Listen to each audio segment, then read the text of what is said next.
እስካፍንጫቸው ድረስ በነፍስ ወከፍ የሚያዙ የዘመኑ እጅግ የረቀቁ የጦር መሳሪያ የታጠቁ ወታደሮች እጃቸውን እንዲሰጡ ጠየቋቸው። ፈጽሞ እጅ እንደማይሰጡ እምቢታቸውን ገለጹ። በያዟት አንዲት ሽጉጥም ይታኮሱ ጀመር። ሆኖም ግን ወደረኞቻቸው በቁጥርም በትጥቅም ከርሳቸው ያይሉ ነበሩና ቆስለው ተማረኩ። ሰላም ጤና ይስጥልን። እንዴት ናችሁ የተከበራችሁ ተከታታዮቻችን? ይህ ነበር ሚዲያ ነው። በነበር ሚዲያ ለዛሬያችን ፋይዳ ያላቸው ታሪኮችን እንጨዋወታለን። ለዛሬም በማን ነበር መሰናዷችን ክረምቱ ሲጀምር ሰኔ ወር መጀመሪያ ሰሞን ካጣናቸው ሀገራችን ኢትዮጵያ ካሏት ታላላቅ ሊቃውንት መካከል አንዱን እናነሳለን። ፕሮፌሰር ጌታቸው ኃይሌን።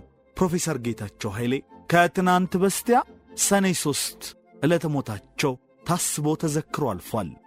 ፕሮፌሰር ጌታቸው የኢትዮጵያ ጥናታዊ መጻሕፍትና መዛግብት በብዛት የተረጎሙ፣ በጥልቀት የመረመሩ፣ በስፋት ያስተማሩ እንዲሁም ለትውልድ ያሻገሩ ኢትዮጵያዊ ምሁር ናቸው። ፕሮፌሰር ጌታቸው ከ30 በላይ የጥናትና ምርምር መጻሕፍትን ያሳተሙ፣ በበርካታ ሀገራዊ ጉዳዮች ላይም መጣጥፍ ያበረከቱ የአደባባይ ምሁር ናቸው። ፕሮፌሰር ጌታቸው በርካታ የአገር ውስጥና የውጭ ቋንቋ የሚናገሩ የኢትዮጵያን የዘመን አቆጣጠር ባሕረ ሐሳብ በዘመናዊ መልክ ተንትነው ያቀረቡና ያተሙ ምሁር ናቸው። የዕውቁ የማካርተር ፋውንዴሽን ተሸላሚ፣ የተለያዩ ዕውቅ አሳታሚዎች ማኅበራት አባል የነበሩ፣ የብሪቲሽ አካዳሚ የመጀመሪያ አፍሪካዊ አባልም ናቸው። ሀገራችን ኢትዮጵያ ካሏት የግዕዝ ቋንቋ ሊቃውንትና ምሁራንም ዋነኛው ናቸው። ታላቅ የሀገር ባለውለታ ናቸው። በግዕዝ ቋንቋችን ዙሪያ የበርካታ መጻሕፍት ደራሲ ናቸው። እጅግ አድካሚ የሆነውን ነገር ግን የሀገር ቅርስን በሥርዓት ለማቆየት የሚያስችለውን የኢትዮጵያን ካታሎግ ማኑስክሪፕት አዘጋጅተው በማይክሮፊልም በማድረግ አዲስ አበባ ለሚገኘው የኢትዮጵያ ማኑስክሪፕት ቤተ መጻሕፍትና ኮሌጅ ቪል ማይኒሶታ ለሚገኘው ለሂል ሞናስቲክ ማኑስክሪፕት ላይብረሪ አበርክተዋል። እኚህ ታላቅ ሊቅ ከ5 ዓመት በፊት ሰኔ 13 ሲያርፉ እንግዲህ መቃብር ጠንክረህ ተማረ፣ ዕውቀት ተሸክሞ መጣልህ መምህር የተባለላቸው ናቸው። በሚጣፍጡ የዕውቀት ፍሬዎች የተመላ ግዙፍ ዋርካ ወደቀና ተንቀሳቃሽ ግዙፍ ቤተ መጻሕፍት ወደመ፣ አራት አይና ኢትዮጵያዊ ምሁር አጣን እና ሌሎችም አስተያየቶች ተሰጥተው ነበረ። እኛም እኚህን የቋንቋ የሥነ ጽሑፍ የታሪክና የሥነ መለኮት ሊቅ በማን ነበር መሰናዷችን እንዘክራቸዋለን። በነገራችን ላይ በተለያዩ የሥነ ጽሑፍ ውጤቶች ላይ፣ መጽሔቶች ላይ፣ ጋዜጦች ላይ፣ ብሎጎች ላይ በተለይ ኢትዮጵያ ፖለቲካ ላይ በንቃት ጽሑፍ በማቅረብም ፕሮፌሰር ጌታቸው ኃይሌ ይታወቃሉ። ታሪካቸውን ከማቅረብ ጎን ለጎን የወደድናቸውን የእሳቸውን ጽሑፎችም እናጋራችኋለን። ፕሮፌሰር ጌታቸው ኃይሌ ከፕሮፌሰር መስፍን ወልደ ማርያም ጋር የሚከራከሩበት ያልተማመኑበት አንድ ጉዳይ ነበር። እነሱ በብዕራቸው ነበረ የሚሟገቱት። ፕሮፌሰር መስፍን ወልደ ማርያም በወያኔ አገዛዝ የትግራይ ሕዝብ አልተጠቀመም የሚል እምነት ነበራቸው። ፕሮፌሰር ጌታቸው ኃይሌ ግን የብሔር ፖለቲካ በሀገራችን ከተጀመረ አንስቶ ከብሔሩ የሚወጡ ፖለቲከኞች ከሌላው ሕዝብ ይልቅ ለብሔራቸው ስለሚያዳሉ ብቻ ያ ብሔር ከሌላው ብሔር በተለየ ተጠቅሟል ማለት እንችላለን የሚል አቋም ነበራቸው። ይህንንም ኳስ ጨዋታና ፖለቲካ በሚል ጽሑፋቸው አስነብበውን ነበር። የትግራይ ሕዝብ በወያኔ አገዛዝ ተጠቀመ ለማለትም ሁሉም የትግራይ ተወላጅ ተጠቅሞ እስኪጨርስ መጠበቅ የለብንም። አንድ የሌላ ብሔር ተወላጅና አንድ የትግራይ ተወላጅ በወያኔ አገዛዝ ፊት ሲቀርቡ የትግራይ ተወላጁ በተለየ ሁኔታ ካገዛዙ አድሎ ካገኘ ተጠቅሟል ለማለት በቂ ነው የሚል እምነት ነበራቸው። አሁንም በተመሳሳይ ይሄ ክርክር ቀጥሏል። አገዛዙ በተለየ ሁኔታ ለኦሮሞ ተወላጆች ከሌላው ብሔር ይልቅ አድሎ ካደረገ የግድ ሁሉም ኦሮሞ ሀብታም እስኪሆን መጠበቅ የለብንም፣ ኦሮሞ ተጠቅሟል ለማለት የሚል ሐሳብ ይነሳል። እናንተ እዚህ ላይ ምን አይነት ሐሳብ አላችሁ? ኳስ ጨዋታና ፖለቲካ የምትለውን የትግራይ ተወላጆች ከሌላው ብሔር ይልቅ በወያኔ አገዛዝ ተጠቅመዋል ሲሉ ፕሮፌሰር ጌታቸው ያሰፈሩትን ጽሑፍ ግን ዛሬ በመሰናዷችን ላይ እናካፍላችኋለን። ሐሳባችሁን በኮሜንት ማስቀመጫ ላይ ልታሰፍሩልን ትችላላችሁ። መሰናዷችንን እንደምትወዱት እምነታችን ነው። እስከ ፕሮግራማችን ፍጻሜ አብራችሁ እንድትቆዩ በአክብሮት እንጋብዛለን። ለቻናላችን አዲስ የሆናችሁ ቤተሰብ እንድትሆኑና ቻናላችንን ላይክ፣ ሼር፣ ሰብስክራይብ እንድታደርጉ በአክብሮት እንጠይቃለን። መልካም ጊዜ። ወደ ፕሮፌሰር ጌታቸው ኃይሌ የጽሑፍ ሥራዎችና የሕይወት ታሪካቸው ከመግባታችን በፊት ፕሮፌሰር ጌታቸው ኃይሌ ተሳትፈውበት የተሠራ አንድ ታላቅ ኢትዮጵያን የሚያኮራ ሥራ እናንሳ። ጋሽ ነቢይ መኮንን በሸገር ሬዲዮ ጨዋታ ፕሮግራም ላይ ለመዓዛ ይህንን አጫውቷት ነበር። ዝምታ ወርቅ አይደለም፣ ሳይለንስ ኢዝ ኖት ጎልድ። ጎበዝ፣ ተንቀናል፣ ተደፍረናል። ብታምኑም ባታምኑም በቁማችን ሞተናል። ነገሩ እንዲህ ነው። የዓለም የሥነ ጽሑፍ ምሁራን የየሀገራቱንና የየአህጉራቱን የሥነ ጽሑፍ ታሪኮች መመዝገብና ዳጎስ ያለ ዳይሬክተሪ ለማዘጋጀት አስበው ይነሳሉ። አፍሪካ ጋር ይደርሳሉ። የግብፅ፣ የናይጄሪያ ወዘተ አፍሪካ ሀገራትን ይመዘግባሉ። ምስራቅ አፍሪካ ደርሰው ኢትዮጵያ ላይ ሲደርሱ ግን ስነ ጽሑፍ የሌለባት ሀገር ብለው ይዘሉንና በዶክመንቱ ሳያካትቱን ይቀራሉ። ጉድ በል ወገን! የቅዱስ ያሬድን ሀገር፣ የቅኔና የሚስጢር ሀገር፣ ከአፍሪካ የራሷ ቋንቋ ያላትን ሀገር ኖ ሊትሬቸር ብለው ርፍ። ይህንን የሰሙት ታላላቆቹ እብድ ሆኗ። እነ ጋሽ ጸጋዬ ገብረ መድኅን፣ እነ ዳኛቸው ወርቁ፣ እነ ሰለሞን ደሬሳ፣ እነ ፕሮፌሰር ጌታቸው ኃይሌ ወዘተ። እናስ ችግራችንን ተነተኑ። እንዴት ኖ ሊትሬቸር ብለው ሊደመድሙብን ቻሉ ሲሉ በቁጭት እየተንገበገቡ ተነጋገሩ። የደረሱበት ምላሽ የኢትዮጵያ ስነ ጽሑፍ በውጪ ቋንቋዎች አለመተርጎሙ ብቻ ነው። ከዛስ ዝምታ ወርቅ አይደለም ተወለደቻ።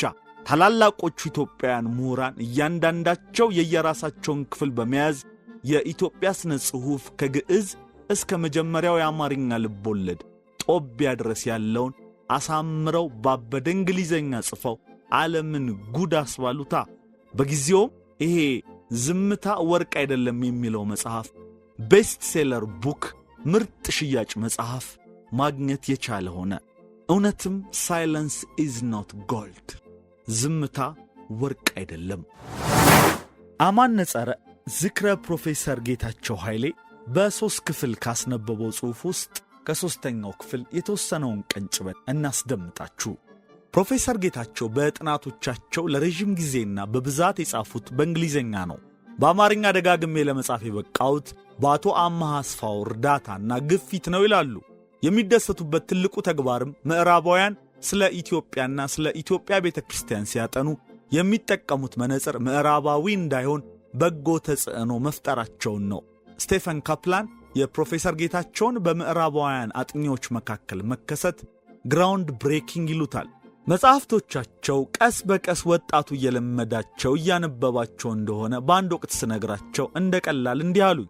በአማርኛ የምጽፋቸው ተፈላጊነት ማግኘታቸው ደስ ብሎኛል፣ ግን እኔ ባልጽፋቸውም ሌሎች ይጽፏቸው ነበር። ለእኔ ትልቅ ደስታ የሰጠኝ በውጭው ዓለም ተመራማሪዎች ላይ አዎንታዊ ተጽዕኖ መፍጠሬ ነው። የሚጽፉትን ከማሳተማቸው በፊት ሲያሳዩኝ ጊዜ ባይኖረኝም አላይም አልልም። ሳነብ ሀገርና ቅድስ ቤተ ክርስቲያናችንን የሚጎዳ ነገር ካገኘውበት በማስረጃ ማስለወጥ እችላለሁ ሲሉ ነግረውኛል። ጌች እንዲህ የምዕራቡን አጥኚ የሚያናዝዙ በምዕራቡ ዓለም የነገረ ኢትዮጵያ ጥናት የነፍስ አባት ነበሩ ስንል አንገታችንን ሰገግ ደረታችንን ነፋ አድርገን ነው። አንድ ጊዜ እንጀራ ከምበላበት ሥራ ጋር በተያያዘ ወደ ላሊበላ ሲሄድ ታዋቂዋን ፈረንሳዊት የመካከለኛው ዘመን ተጠያቂት እንስት ወይዘሮ ዴራት አገኘኋት። ማውራ ሜሪ ዴራትን። የተቀመጥንበት መንገድ የግድ ስላገናኘን የተጓዥ ወግ ስናወጋ ማንነቷን አወቁ። ጥቂት ቆይቶ የጋራ አጀንዳ አገኘን። ይገርማል። ፕሮፌሰር ጌታቸውን በሥራዎቻቸውም በአካልም ታውቃቸዋለች። በደስታ ሞትኩ። ክቡርነታቸውን እንድትገልጥልኝ ተንደፋደፍኩ። ፈረንሳይኛ በሚጫነው ቅላጼ ሂዝ ወርክስ አር ሳይንቲፊክ አለችኝ። እነርሱ በአጥኚ አይን ሳይንቲፊክ ሲሉ በጥናትና በአመክንዮ የተደገፈ ማለታቸው ነው። ይህን ወግ አንድም አላስችል ብሎኝ አንድም ደስታዬን ለፕሮፌሰር ጌታቸው ሳላጋራ ብቀር ሆዴን ስለሚቆርጠኝ ነገርኳቸው። መለሱልኝ። ከጓደኞቿ ጋር ሆነው አንድ መጽሐፍ እያዘጋጁ ነው።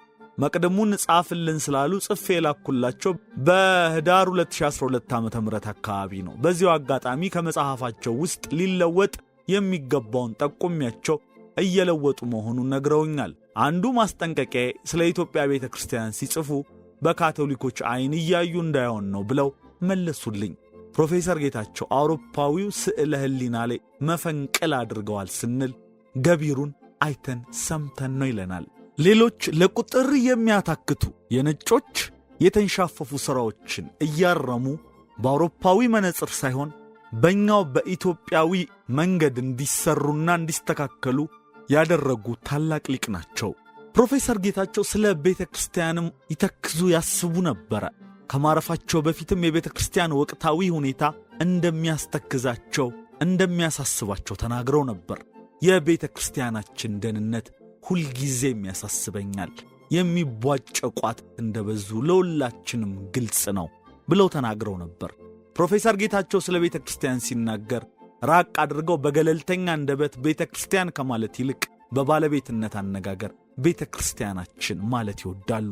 ፕሮፌሰር ጌታቸው የሐዲስ ኪዳን ትርጓሜን የተማሩት ከሊቃነ ጳጳስና ከፓትርያርክ ነው።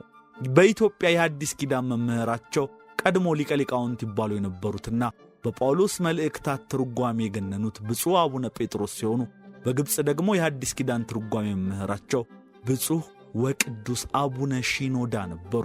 የኢትዮጵያ ኦርቶዶክስ ተዋሕዶ ቤተክርስቲያንን በኦሪየንታል አብያተ ክርስቲያናት ጉባኤያትና በሌሎችም ዓለም አቀፋዊ ስብሰባዎች እየወከሉ በተደጋጋሚ ቀርበዋል። ኢትዮጵያን ሊተርጂካል ክሪስቶሎጂ የሚል ጥናትን በጉባኤ አቅርበዋል። ስለ ሃይማኖት ሲጽፉ የተራ ምዕመን ጽሕፈት መስሎን እንዳንሳሳት ለማለት ነው። ስህተት ወደ ሌለበት ዓለም የሄዱትን አባት ነፍስ ይማርልን ሲል አማነጸረ ሰፋ ያለ ጽሑፍ አስነብቦን ነበረ። በግዕዝ ቋንቋ የተጻፉ ድርሳናትን በመተርጎምና ለአንባቢው በማድረስ ከፍተኛ አስተዋጽኦ የነበራቸው በምሁራን ከፍተኛ ከበሬታንና ዕውቅናን ያገኙት ፕሮፌሰር ጌታቸው ኃይሌ ሰኔ 3 2013 ዓ.ም ነበር ከዚህ ዓለም በሞት የተለዩት። በደርግ ዘመነ መንግሥት በአንድ የተኩስ ልውውጥ ወቅት ባጋጠማቸው የመቁሰል አደጋ ቀሪ ዘመናቸውን በተሽከርካሪ ወንበር ላይ ሆነው ዕድሜያቸውን ለመግፋት የተገደዱት ፕሮፌሰር ጌታቸው ኃይሌ ኑሮአቸውን ካደረጉበት ከምዕራቡ ዓለም ወደ ኢትዮጵያ የሕይወት ታሪክ ትዝታቸውን የከተቡበት አንድ አፍታ ላውጋችሁ የተሰኘው መጽሐፍ ጨምሮ በርከት ያሉ በግዕዝ ተጽፎ የነበሩ መጽሐፍትን ለአንባቢ አድርሰዋል። በተለይ ደግሞ እጅግ መነጋገሪያ ለመሆን የበቃውና በኢትዮጵያ ኦርቶዶክስ ተዋሕዶ ቤተክርስቲያን ውስጥ ተነስተው ስለነበሩ ተቃዋሚዎች ከግዕዝ ወደ አማርኛ በእርሳቸው የተተረጎመው ደቂቀ እስጢፋኖስ የተሰኘው መጽሐፋቸው ብዙዎችን ያስደመመ እንዲሁም የቋንቋና ስነ መለኮታዊ ዕውቀታቸውን በገሃድ ያሳየ ሥራቸው ነበር። ግንቦት 24 ቀን 1924 ዓመተ ምህረት ነበር ፕሮፌሰር ጌታቸው ኃይሌ በምንጃር ሸንኮራ ወረዳ የተወለዱት። ጌታቸው ኃይሌ ከዝቅተኛ ቤተሰብ ራሳቸውን አንስተው ከፍ ወደ ዓለም ማዕረግ ያደረሱ ስለመሆኑ በቤተ ክርስቲያን ደጀ ሰላም እያደሩ መማራቸው ምስክር ነው። እንደ ዛሬው የሥነ መለኮት ማስተማሪያ ከመሆኑ በፊት የአንደኛና መለስተኛ ሁለተኛ ደረጃ ትምህርታቸውን በቅድስት ሥላሴ መንፈሳዊ ኮሌጅ ውስጥ ገብተው በመማር የዘመናዊውን ትምህርት እየቀሰሙ ወዲህ ደግሞ ከደጀ ሰላም ተጠግተው የግዕዝና የመንፈሳዊ ትምህርታቸውን እያጠኑ አደጉ። ከዚያም በአንድ ወቅት ወደ ግብፅና ወደ ግሪክ ሀገር በመጣ የውጭ ሀገር የትምህርት ዕድል ስኮላርሺፕ ከ4 ዲያቆናትና 3 ቀሳውስት ጋር አብረው ወደ ግብፅ አገር አቀኑ። ፕሮፌሰር ጌታቸው ኃይሌ ከዝቅተኛ ቤተሰብ የተገኙ ነገር ግን ራሳቸውን ለከፍተኛ ደረጃ ያበቁ ሰው ስለመሆናቸው በአንድ ወቅት ወላጅ አባታቸው ግራዝማች ኃይሌ ወልደየስ የገጠሙት ግጥም ዋቢ ሆኖ መቅረብ ይችላል። እናትም አባትም ሊረዳው አልሄደ፣ እህትም ወንድምም ሊረዳው አልሄደ፣ ብቻውን አምጦ ራሱን ወለደ ሲሉ ገጥመዋል። የቋንቋ የሥነ ጽሑፍ የሥነ መለኮትና የታሪክ ምሁር ፕሮፌሰር ጌታቸው ኃይሌ ከ30 በላይ የጥናትና የምርምር ሥራዎችን አሳትመው አበርክተዋል። እኚህ ታላቅ ሰው ከቤተ ክርስቲያንም ከዘመናዊውም የዕውቀት ባሕር ጠልቀው ያወቁና ያሳወቁ የኢትዮጵያ ጥንታዊ መጻሕፍትን መዛግብትንና ድርሳናትን በሚገባ የመረመሩ መርምረውም የተረጎሙና ለትውልዱ ያሻገሩ ታላቅ ሰው ናቸው። ካበርክቷቸው መካከል ደቂቀ እስጢፋኖስ፣ ባህረ ሐሳብ፣ ስለ ግዕዝ ስነ ጽሑፍ የተሰበሰቡ አንዳንድ ማስታወሻዎች፣ አንድ አፍታ ላውጋችሁ ግለ ታሪካቸው፣ በእንግሊዝኛ ቋንቋ በሺዎች የሚቆጠሩ የግዕዝ ጽሑፍ ሥራዎች ካታሎግ፣ አማርኛ መማሪያ ለጎልማሶችና ለመምህራን፣ የአባ ባህሪ ድርሰቶች በአማርኛ፣ ባህረ ሐሳብ፣ ሐተታ ዘርዓ ያዕቆብ ተጠቃሾቹ ሲሆኑ ከፕሮፌሰር ጌታቸው ኃይሌ አስተዋጽኦ አንጻር እነዚህ ሥራዎቻቸውን ብቻ እንደው ለመዘከር ለመጥቀስ ያህል ፈረንጆቹ እንደሚሉት ድሮፕ ኢን ደ ባኬት አይነት ቁንጽል ያስመስልብናል እንጂ የእሳቸው ሥራ ተጠቅሶም አያልቅ። ፕሮፌሰር ጌታቸው ለአንድ ሰዓት ሲናገሩ ያዳመጠ ሰው አንድ መጽሐፍ ያነበበ ያክል ዕውቀት ያገኛል ቢባል ቃሉ የተጋነነ አይመስልም። ስለ ትውልድ አገራቸው ሸንኮራ ማለት 5 ኮርቻ ማለት ነው ይላሉ። በ5ቱ ዓመት ስለነበረው የጣሊያን ወረራና የአርበኛው የራስ አበበ አረጋይ ነገር፣ የኢትዮጵያ ኦርቶዶክስ ቤተክርስቲያን ጳጳሳትን ለማስሾም ኢትዮጵያውያን ካህናት ይደርስባቸው የነበረውን መከራ፣ ስለ ግብጽ ኦርቶዶክሶች ኮፕቲክ የተሰኘው ቃል በግብጽ ኦርቶዶክሶች መጠሪያ እንዳልሆነ ነገር ግን ቀደምት የፈርዖን ቋንቋ እንደሆነ ይህንንም ከኦርቶዶክሱ የግዕዝ ቋንቋ ጋር አዛምደው ይተነትኑታል። ስለ ኢትዮጵያ ጥንታዊ ታሪክና ስለ ሌሎች ጉዳዮች ሲያወሩ አፍ የሚያስከፍቱ አዋቂ ናቸው። በተለይ በሸገር ኤፍኤም የጨዋታ እንግዳ በርዕዮት የቴሌቪዥን ፕሮግራም ከኢሳት ቴሌቪዥን ከኤስቢኤስ ሬዲዮና ከሌሎችም መገናኛ ብዙሃን ጋር ያደረጉትን ቃለ ምልልስ መስማት ለዚህ ሐሳብ ምስክር ይሆናል። ፕሮፌሰር ጌታቸው በግብጽ ቆይታቸው ወቅት ነገረ መለኮትን በሚገባ ሲያጠኑ ከቆዩ በኋላ እንደ አውሮፓውያን አቆጣጠር በ1957 ዓ.ም ከኮፕቲክ የነገረ መለኮት ቴዎሎጂ ኮሌጅ የመጀመሪያ ዲግሪያቸውን አገኙ። አስከትለውም ብዙ ሳይቆዩ እዚያው ግብጽ ካይሮ ከሚገኘው የአሜሪካ ዩኒቨርሲቲ ሌላ ዲግሪ ተቀበሉ። ከዚያም እንደ አውሮፓውያኑ ቀመር 1962 ጀርመን ከሚገኘው ከኢበርሃርድ ካርለስ በሴማውያን ቋንቋ ጥናት የዶክትሬት ዲግሪያቸውን አግኝተዋል። ፕሮፌሰሩ በተለያዩ አገራት ያገኙትን ዕውቀት ለሀገራቸውና ለወገናቸው ሲያካፍሉ ከመኖራቸውም በላይ በሀገራችን የሚገኙትን የብራና ጽሑፎች በዘመናዊ መልኩ ወደ ኮምፒውተር በመገልበጥ ኦሪጂናል ብራናዎቹ ለታሪክ ተቀምጠው የጽሑፎቹን ግልባጭ ኮፒ ደግሞ ሕዝቡ እንደ ልብ እያገኘ እንዲያነብና የሀገሩን ጥንታዊ ስልጣኔ እንዲያውቅ አድርገዋል። በማይክሮፊልምም የጥንት ብራናዎች እንዲቀመጡ ከፍተኛ አስተዋጽኦ አድርገዋል። ፕሮፌሰር ጌታቸው ከብዙ ዓመት ትምህርት በኋላ ወደ ሀገራቸው በመመለስ በያኔው የቀዳማዊ ኃይለ ሥላሴ ዩኒቨርሲቲ በዛሬው የአዲስ አበባ ዩኒቨርሲቲ ከ1954 እስከ 1966 ዓመተ ምህረት የአማርኛ የግዕዝና የአረብኛ እንዲሁም የሴም ቋንቋዎች ሰዋሰውና ስነ ጽሑፍ ብዙሃኑን አስተምረው ምሁር አሰኝተዋል። በዚህ ሳይወሰኑ ለማመን በሚከብድ መልኩ ከ5000 በላይ የግዕዝ ብራና መጽሐፎችን በማጥናትና ካታሎግ በማድረግ ልሳነ ግዕዝ ለሳይንስ፣ ለሕክምና፣ ለታሪክ፣ ለስነ ጽሑፍና ለሌሎችም ዘርፎች ያለው አበርክቶ ጥልቅ መሆኑን ለማሳወቅ ደክመዋል፣ ተሳክቶላቸዋልም። ሌላው ፕሮፌሰር ጌታቸው ኃይሌ ለሀገራቸው ካበረከቱት ታላቅ አስተዋጽኦ መካከል ተጠቃሹ የጥንታዊ መጻሕፍት የተጻፉበትን ዘመን የማወቅን ሳይንስ ፓሊዮግራፊ ስልጠናዎች መስጠታቸው ነው። በዓለም ላይ ከሚገኙ በርካታ ስለ ጥንታዊው የኢትዮጵያ የግዕዝ ቋንቋ ከተጠኑ ጥናቶች በግለሰብ ደረጃ የአንበሳውን ድርሻ የሚወስዱት ፕሮፌሰር ጌታቸው ኃይሌ ሲሆኑ ከ200 በላይ ጥናታዊ ጽሑፎቻቸው ለበርካታ መጽሔቶች ግብዓት ሆነዋል። ለየአውደ ጥናቱም ኢትዮጵያን ማሳያ ተደርገዋል። ግዕዝ በአዲስ ዘዴ፣ ግዕዝ በቀላሉና ሌሎችንም እጅግ በርካታ መጻሕፍት አዘጋጅተው ለተመራማሪዎች ሥራቸውን አቅልለውላቸዋል፣ መንገዳቸውንም ጠርገውላቸዋል። በአንድ ወቅት እጃቸውን ሊይዙ የመጡና እስከ አፍንጫቸው ድረስ በነፍስ ወከፍ የሚያዙ የዘመኑ እጅግ የረቀቁ የጦር መሳሪያ የታጠቁ የደርግ መንግሥት ወታደሮች እጃቸውን እንዲሰጡ ቢጠይቋቸው ፕሮፌሰር ጌታቸው እምቢ ባይሆኑ በያዟት አንዲት ሽጉጥም ይታኮሱ ጀመር። ሆኖም ግን ወደረኞቻቸው በቁጥርም በትጥቅም ከርሳቸው ያየሉ ነበሩና ቆስለው ተማረኩ። የጀርባ አጥንታቸውን የመታቻቸው ጥይትም ቀሪ ዘመናቸውን በተሽከርካሪ ወንበር ላይ እንዲወሰኑ አደረገቻቸው። ፕሮፌሰር ጌታቸው ኑሯቸውን በሰሜን አሜሪካዋ የኒውዮርክ ስቴት አድርገው የአዛውንትነት ዕድሜያቸውን በብራና ጥናትና ምርምር እየገፉ አልፎ አልፎም ወደ ሚዲያ ብቅ እያሉ ስለ ሀገራችን ወቅታዊ ፖለቲካና ማኅበራዊ ጉዳዮች ላይ በሳል አስተያየታቸውን ረጋ ባለ ጣፋጭ አንደበታቸው ያስደምጡን ነበር። እንደ ቀድሞ ወዳጆቻቸው ፕሮፌሰር መስፍን ወልደ ማርያም ሁሉ በተለይ ፌስቡክን በመሳሰሉ የማህበራዊ ትስስር ድረገጽና ሌሎች የህትመት ውጤቶች ላይ ንቁ ተሳትፎ ያደርጉ ነበር። ሐሳባቸውን በግልጽ እያስቀመጡ ተሟግተዋል። ይህም እስከ 89 ዓመት በተቆጠረው የዕድሜያቸው ፍጻሜ እንኳ ምን ያህል የሰላና ብሩህ አእምሮ እንደነበራቸው ጥሩ ማሳያ ነው። በ1960ዎቹ የመጨረሻ ዓመታት ሀገራቸውን ትተው ከተሰደዱ በኋላ ካሉበት ሀገር በርካታ ጽሑፎችን ለኢትዮጵያውያን ወንድሞቻቸው ያደረሱት ፕሮፌሰር ጌታቸው ኃይሌ በአገር አቀፍ ደረጃ የእውቅናና ሽልማት ፕሮግራም ሳይደረግላቸው ሕይወታቸው ማለፉ እጅግ የሚያስቆጭ ነው። ይሁን እንጂ እንደ እንግሊዝ ባሉ ሌሎች ሀገሮች በርካታ ሽልማቶችን አግኝተዋል። ወደ ሀገራችን ተመልሰን ስንመጣ ደግሞ በጎ ሰዎችን በመሸለምና ዕውቅና በመስጠት ሌሎችን በጎ ሰዎችን እናፍራ በሚል መርህ በአገር አቀፍ ደረጃ ከጸኑ የዕውቅና መድረኮች መካከል አንዱ የሆነው የበጎ ሰው ሽልማት ለማህበረሰባቸው ፋይዳ ያለው ጥናት አቅርበዋል ካላቸው በርካታ የሀገራችን ምሁራን መካከል ለመጨረሻው እጩነት የቀረቡት ፕሮፌሰር ባየ ይማም፣ ዶክተር አንዳርጋቸው ጥሩነህ እና ፕሮፌሰር ጌታቸው ኃይሌ ነበሩ። በዚህም ዘርፍ በዓለም አቀፍ ደረጃ የግዕዝ መዛግብት ጥናት ሊቅ የሚባሉት ፕሮፌሰር ጌታቸው ኃይሌን ተሸላሚ ሊሆኑ በቅተዋል።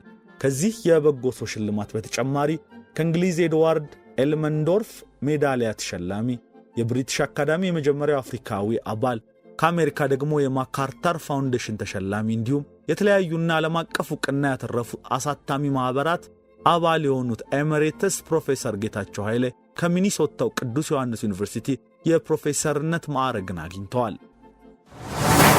ፕሮፌሰር ጌታቸው ኃይሌ የትግራይ ሕዝብ በወያኔ ተጠቅሟል የሚል ሐሳብ የያዘ ጽሑፍ በአንድ ወቅት አስነብበውን ነበረ። ይህን ጽሑፍ የጻፉት የትግራይ ሕዝብ በወያኔ አገዛዝ አልተጠቀመም ብለው ፕሮፌሰር መስፍን ወልደ ማርያም ከጻፉ በኋላ ነበረ። ኳስ ጨዋታና ፖለቲካ ብለው ባሰፈሩት ጽሑፍ ፕሮፌሰር መስፍን ወልደ ማርያም የትግራይ ሕዝብ በወያኔ አገዛዝ አለመጠቀሙን ለማሳየት ኢትዮ ሚዲያ ላይ አንድ ጽሑፍ አውጥቶ ነበር። ይህ የኔ ድርሰት የዚያ ተቃራኒው አስተያየት ስለሆነ መውጣት የሚገባው እዚያው ኢትዮ ሚዲያ ላይ ነበር። ግን የኢትዮ ሚዲያ ባለቤት በዚህ ድርሰትህ የትግራይን ሕዝብና ህወሓት ኢህአዴግን አንድ አድርጋቸዋል ብሎ ሊያወጣው አልፈቀደም። በእኔ አስተሳሰብ ይሄ ድርሰት ወያኔንና የትግራይ ሕዝብን አንድ አያደርግም ብለው ነው ጽሑፋቸውን የጀመሩት። እግር ኳስ ጨዋታ አጥብቄ እወዳለሁ ይላሉ ፕሮፌሰር ጌታቸው በዚህ ኳስ ጨዋታና ፖለቲካ በተሰኘ ጽሑፋቸው። በዚህ ጨዋታ ፍቅር የተነደፍኩት በልኩ እንዳደርገውም ብዙ የተቀጣሁበት ገና ፊደል ስቆጥር ነው። ለብዙ ነገሮች ያለኝ ፍቅር እየቀዘቀዘ እየጠፋም ሲሄድ ለኳስ ጨዋታ ያለኝ ፍቅር ግን አሁንም ትኩስ ነው። እንግሊዞች በጦርነት ጊዜ ለኳስ ጨዋታ ያህል ጦርነት ያቆሙ ነበር የሚሉት ተረት እውነትነት ቢኖረው አይገርመኝም። የወያኔ ባለጸጎችም የእንግሊዝ አገር የእሁድ ቅዳሜን ኳስ ጨዋታ ለማየት እንግሊዝ አገር ድረስ በረር ብሎ የሚመጡትም የፍቅር ጉዳይ ሆኑባቸው ነው። እኛ በልጅነታችን አዲስ አበባ ካምቦሎጆ ሄደን ተጋፍተን እንደምናየው ማለት ነው። ከፕሮፌሰር መስፍን ወልደ ማርያም አንዳንዴም ከአቶ አርአያ ሰፋ ጋር የሳምንቱ የቀዳማዊ ኃይለ ሥላሴ ስታዲየም አዘውታሪ ሆኜ ነበር። እንዲያውም ለዚህ ጽሑፍ መንስኤ የሆነኝ ፕሮፌሰር መስፍን ወልደ ማርያም የወያኔ ጥላቻ ፍሬ በሚል ርዕስ በቅርብ ጊዜ በኢትዮ ሚዲያ ያቀረበው አስተያየት ነው። መስፍን ጽሑፉን ወያኔ ለትግራይ ሕዝብ ሀብትንና ብልጽግናን አመጣ ብለው የሚያምኑ ሰዎች ብዙ ናቸው፣ ወያኔ የሥልጣን ወንበሩ ላይ በመውጣቱ ትግሬዎች ሁሉ አልፎላቸዋል ተብሎ ይታመናል። በተለይ በአውሮፓና በአሜሪካ የሚኖሩ ኢትዮጵያውያን በዚህ ላይ የጠነከረ እምነት አላቸው። የትግራይ ሕዝብ መደህየቱ አልበቃ ብሎት ሲለምንም እየተሳቀቀ ነው በማለት ይጀምራል። በወያኔ አገዛዝ ትግሬ ሁሉ ተጠቅሟል ማለት ከጉልህ እውነት ጋር የሚጋጭ ስህተት ነው ይላል። እርግጥ በጉዳዩ ብዙ ቁም ነገር የሞላበት ማስረጃ የቀረበበት ውይይት አንብቤያለሁ። በወያኔ አገዛዝ የትግራይ ሕዝብ አልተጠቀመም የሚሉ የወያኔ ደጋፊዎች ብቻ መስለውኝ አላመንኳቸውም ነበር። የመስፍንን አቋም ስለማውቅ ጽሑፉን ሁለቴ ሳነበው ማሰብና ተሳስቼ ይሆን እንዴ ማለት ጀመርኩ። መረጃዎቼንና አቋሜን መመርመር ጀመርኩ። በጀመርኩት የኳስ ጨዋታ ምሳሌነት ልግለጽ። የክበብ ቡድኖች ኳስ ጨዋታ የወያኔን ፖለቲካ ለመረዳት አስተዋጽኦ አለው። የአንድ ቡድን አባላት ሁሉም ከቡድኑ አባቶች ጀምሮ በከፍተኛ ደረጃ ይግባባሉ። ጎል የሚያገባው አንድ ተጫዋች ቢሆንም ውጤቱ የሁሉም ጥረትና ተራድኦ አለበት። ጥቅሙም የሞላ ቡድኑ ስለሆነ ደስታውም ጭፈራውም ሽለላውም አብሮ ነው። ማንም ተጫዋች የራሱን ቡድን የሚጎዳ ጨዋታ አይጫወትም። ጥቅም ያስቀራል።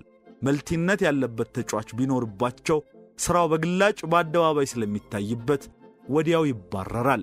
በግላጭ የሚያዩ የቡድኖች ደጋፊዎች ሁሉ ናቸው። እነሱም ጥቅመኞች ናቸው። በቡድኑ ጨዋታ የሚደሰቱት ወይም የሚያዝኑትና የሚቆጡት ስለዚህ ነው። መቼም ጥቅም በወርቅ ብቻ አይገመትም። እንዲያውም እኮ ወርቅ ለጥቅም መግዣ እንጂ ራሱ ብቻውን ከጌጥነት ያለፈ ብዙ ጥቅም የለውም።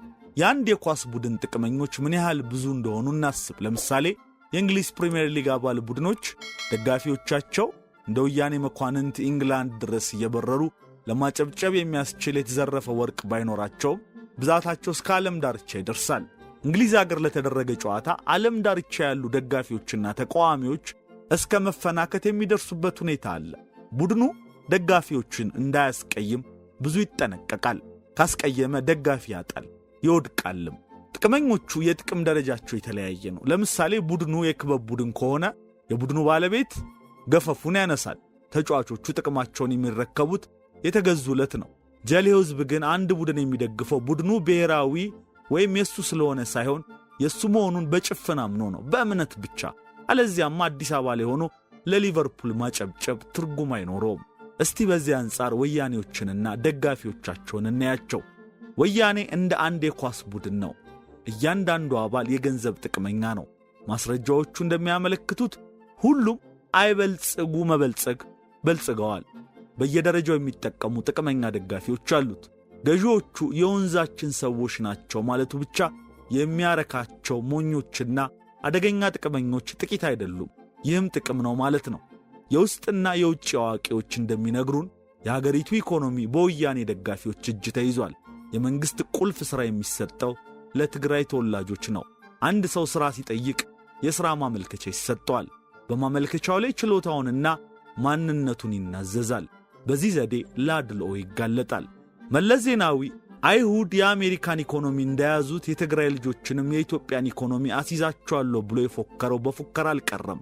በመንግሥት ሀብት ወደ አሜሪካና ወደ አውሮፓ ስመጥር ዩኒቨርሲቲዎች የሚላኩ ተማሪዎች የትግራይ ተወላጆች ናቸው።